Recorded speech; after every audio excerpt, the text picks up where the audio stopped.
Hi everybody, welcome back to the channel, and this week an unboxing of another in the White Dog game series. This one, Claws of the Tiger, the Japanese invasion of Malaya, 1941 to 1942. This is one certainly that I've been watching for a while.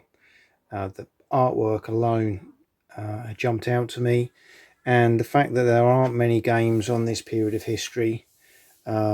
It's one that I've been looking for, and I managed to pick up a copy, and I just wanted to share with you the game, the components, as usual, being White Dog, packed in these beautiful boxes through Blue Panther.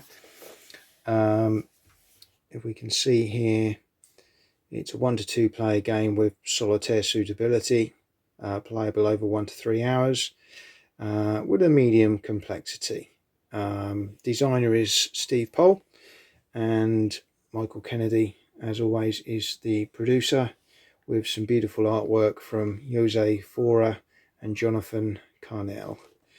You get the game map, British and Japanese force counters, force detail sheets, force detail markers, activation markers, tactical detail sheets, a game turn marker, fortified hex markers, 8 solitaire variants, excluded force counters, and extended example of play, rules book, and solo variant rules. So I saw this reviewed again on YouTube recently and decided it was one I definitely wanted to jump in on if I could find a copy. I'm sure you will agree with me that they've done a beautiful job on the artwork. Let's have a look at what's in the box. So, in the usual kind of format, you've first of all got your game rules, which are in quite small print, but it's very clear, it's full colour. As always, some nice colour examples.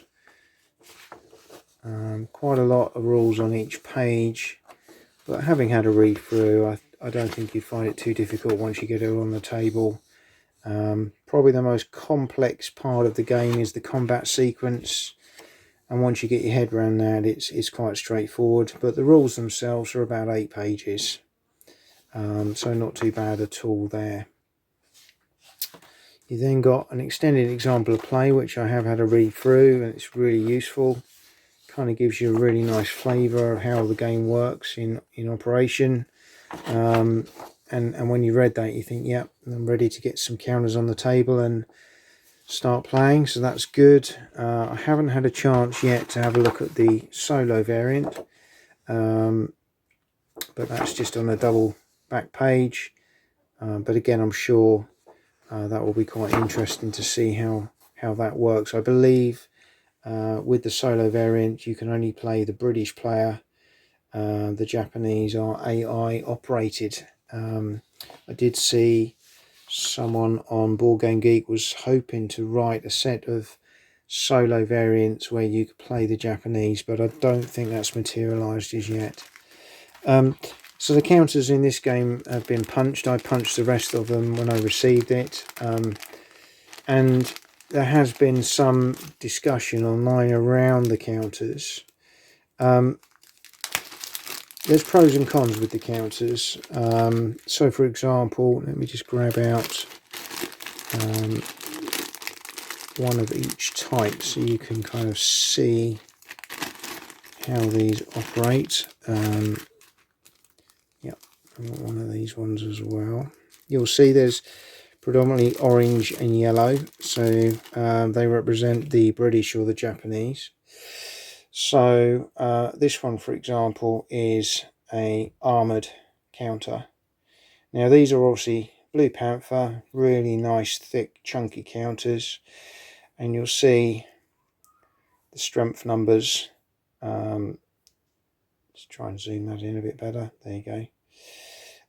You'll see the strength numbers around the outside of the counter there. So basically the number in the top left at the top on the table is the one representing the current strength when you have them in the battle. This one's actually not too bad, but some of the counters, people were saying the numbers can get a little bit difficult to read because of the silhouette. So I suppose the number 3 there might be a little bit trickier for those with impaired sight. They don't look too bad to me. Again, the 7 there maybe when you got a number of them. I think the predominant thing was that they were black with black silhouette. Maybe if they used slightly different colours, it might have been a little bit easier to see, but I don't think it's a major problem. But again, I'll report back once I've had a game if I feel differently. So that's the counters. So say you've got the orange and the yellow. Now most of these only come into play when you take them off their force roster onto the combat sheets. They're not actually on the map themselves. What you have on the map are these force counters, which represent a group of units which are off table in each force. So it gives a little bit of hidden fog of war, and these are the solo counters, the grey ones, as you can see there, solo variant. So yeah, quite interesting. I'll show you when I was talking about. So you've got here, for example, the British force detail sheet. So you would have the units in that force detailed, whether they're at full strength or weakened, on the side of the table there, and Japanese exactly the same. And then you would allocate those to the combat when the combat take place. Combat system, I say, quite involved, but it's very clever all the same. And what you basically get is a situation where the attrition of those units starts to take effect. The map is one of the usual very thick paper stock maps from White Dog. The artwork, as I suspected, is beautiful. I probably will put this under plexi the first time I play it, to flatten it out a little bit, because it's obviously being folded in the box. It would be lovely if they do a canvas version of this. I know they have with some of their games. This one for me screams, give me a canvas version. But you're basically playing as the Japanese coming down the Malay Peninsula with the view that you're trying to capture Singapore at the bottom here, and the British are defending the various stretches of this. So you've got a lot of terrain effects on the map in the bottom left hand corner here, and then you've got a turn track with some key elements of what happens in different terms at the top. You can see even here, standing back from the map, it is a thing of beauty. It's really nicely shaded and coloured, and as you zoom in, you can kind of see the mountain ranges, the jungle, things like that as well. So it's a really nice map. If I bring it up a bit closer so you can kind of see, for example, Singapore, you'll see that the hexes have different terrain features on them. So you've got ports, bridges, rivers, roads, towns, marshes, forests, airfields. It's very nicely done.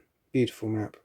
Simplistic, but very nicely done. And again, the terrain effects, really cool, very clear. You can see there what defensive bonuses you're getting, supply intervention or intervening terrain, and you can kind of work out what you're dealing with in each area there. So that's a quick overview of Claws of the Tiger. Another Great addition to the White Dog Games stock. Really looking forward to having a game of this. As I say, there's a couple of examples on YouTube already, but looking forward to giving this one a go, see how it plays.